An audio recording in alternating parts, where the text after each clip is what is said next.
शुभदा ही अगदी सुसंस्कृत घराण्यातील मुलगी. दिसायला सुंदर, अगदी भावलीसारखी.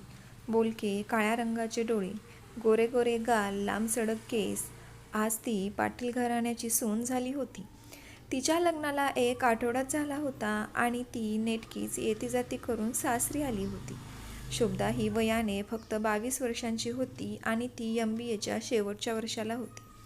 तिच्या घरात तिची सासू यशोदा, सासरे गोविंदराव आणि तिचा नवरा आकाश आणि ती, एवढीच काय ती त्यांची फॅमिली. सासूबाई स्वभावाने खूप खूप समजदार होत्या, दयाळूही होत्या. तसे सासरेही खूप खूप चांगले होते. यशोदाबाईंचे मनामध्ये आपल्या मुलगी नाही अशी खंत नेहमी राहायची. पण शुभदा आल्यापासून त्यांनी आता तिलाच मुलगी म्हणून स्वीकारलं होतं. शिवाय त्यांचा एकुलता एक मुलगा आकाश कोणाला स्वभावी, विनोदी आणि प्रेमळ होता. पण आपलं शिक्षण अपूर्ण राहिली याची खंत शुभदाच्या मनात होती. तरीही तिने कोणाशीच तक्रार केली नाही. कालच रात्री उशिरा माहेरून आल्यामुळे आज तिला उठायला थोडा उशीरच झाला होता. उशिरा उठलेल्या शुभदाला कसे आवरून बाहेर यावे हे समजत नव्हते. तिने घाईघाईतच आंघोळ केली आणि साडी घालून खाली आली. खाली येता सगळे तिच्याकडे पाहू लागले. तिच्या मनात प्रश्न आला की आता मला सगळे उशिरा उठलेल्याचा जाब विचारणार. खरं तर ते सगळे तिला का पाहत होते हे तिलाही समजत नव्हते. शुभदाला साडी घालण्याची सवय नव्हती आणि तिने साडी पहिल्यांदाच घातली होती आणि त्यात तिला नीट चालताही येत नव्हते. खाली येताच यशोदाबाई तिला म्हणाल्या, "अगं शुभदा, चहा घे." तिला जरा अवघडल्यासारखं झालं. ती पाटील घराण्याची नवीन सून होती आणि उलट तिने चहा द्यायचा तर यशोदाबाईच तिला चहा देत होत्या. चहा पिऊन झाल्यानंतर यशोदाबाई शुभदाच्या जवळ आल्या आणि म्हणाल्या, "शुभदा बाळ, तुला मगाशीपासून तुला पाहते, तुला नीट चालताही येत नाही. तसं असेल तर तू ड्रेस घालू शकतेस आणि आजपासून मला तुझी आई समज. तुला इथे कसलेही बंधन नाही. तू हवे तसे राहू शकतेस.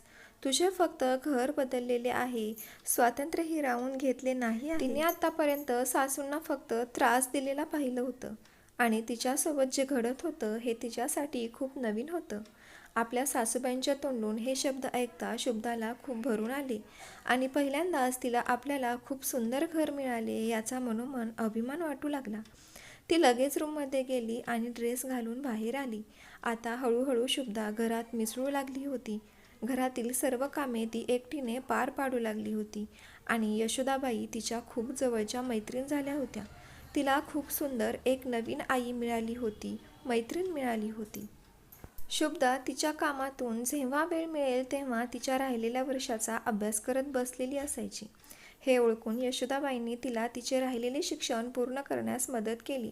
परीक्षेत खूप चांगल्या टक्केवारीने शुभदा पास झाली आणि खूप चांगल्या कॉलेजमध्ये ती जॉबही करू लागली होती. यशोदाबाईंच्या स्वभावामुळे तिला घरच्या कामाचे कसलेही टेन्शन नव्हते.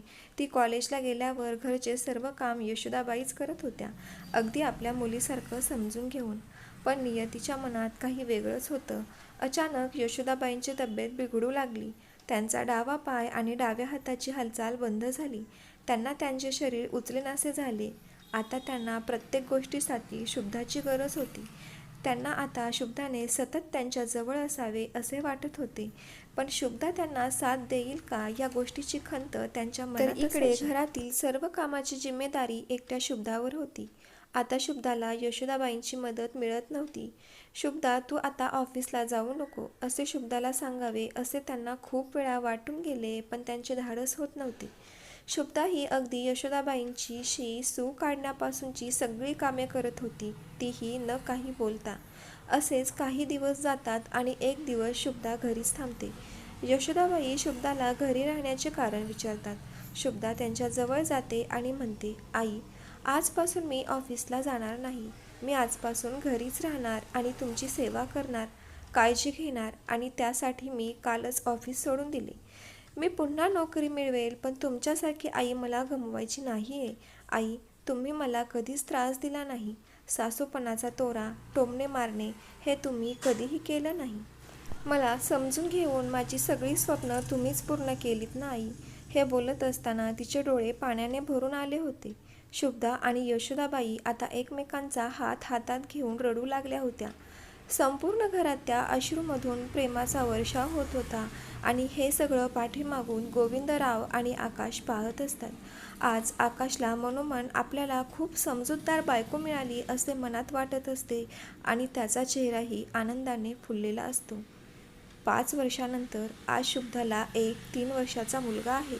शुभ्धा ही घरची मालकीण झालेली आहे आणि शिवाय ती आजही प्रोफेसर पदावर कार्यरत आहे. तर हे छोटेसं लिखाण मी लिहिलेलं आहे. पहिल्यांदाच लिहित असताना काही चूक झाली असेल तर माफ करा.